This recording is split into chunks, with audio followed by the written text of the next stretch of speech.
Like you mentioned, these organizations are being used as a political hit piece to the opposition. The FBI, CIA, all these different organizations are being used to target people who are going against the narrative that have had some clout. Maybe not so like the creator like me who is kind of low on the spectrum, but maybe so. I could be on some list somewhere. How do we fight back against that though? We fight back against that, and this is on our site, qintel.pro, with an Internet Bill of Rights.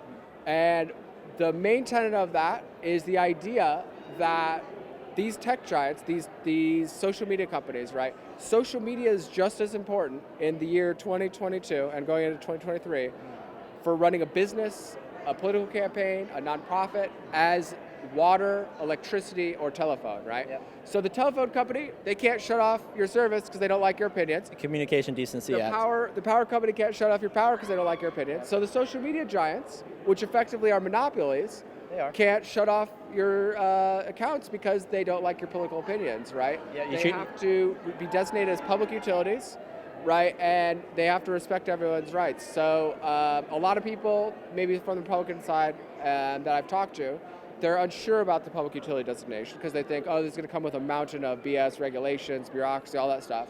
And what we're proposing is something clean, simple, easy, a new designation. So the second tenet of Internet Bill of Rights that we think is really going to appeal to across the spectrum is the idea of your sovereignty over your data, right? So everywhere we go, everything we do on the internet is tracked. The banks, they are taking our name, putting a number on there, selling all of our data to tech.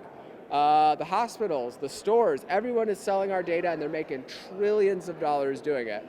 And so we're saying that we need to establish data sovereignty, right? Our individual rights over our data. And this creates a path for either you can opt out of that system if you don't want them to be touching your stuff, or that you can force them to pay royalties on that data. So every time your data gets sold, which is all over the place, right, you earn a royalty on that, right? And if you think about it, data is the fuel that's powering AI, right? This automation stuff that's taken over a bunch of jobs, the thing that drives that is this data. So it's worth trillions now, it's gonna be worth exponentially more into the future, and we're hoping to attract away the Yang gang, right? Andrew Yang came out, he talked about this universal basic income, right, which is essentially like a handout for free from the taxpayers. Yeah. We're saying not that, not free handouts. We want a fair business exchange on this data, and this is essentially a path where every man, woman, and child in the United States could have the opportunity to earn $1,000 to $1,500 a month just on the data that they produce and generate. So we feel like that's going to be a hugely appealing thing. We're trying to pop out of the woodworks kind of Andrew Yang style and attract a lot of that crowd away towards these more decentralized the power idea.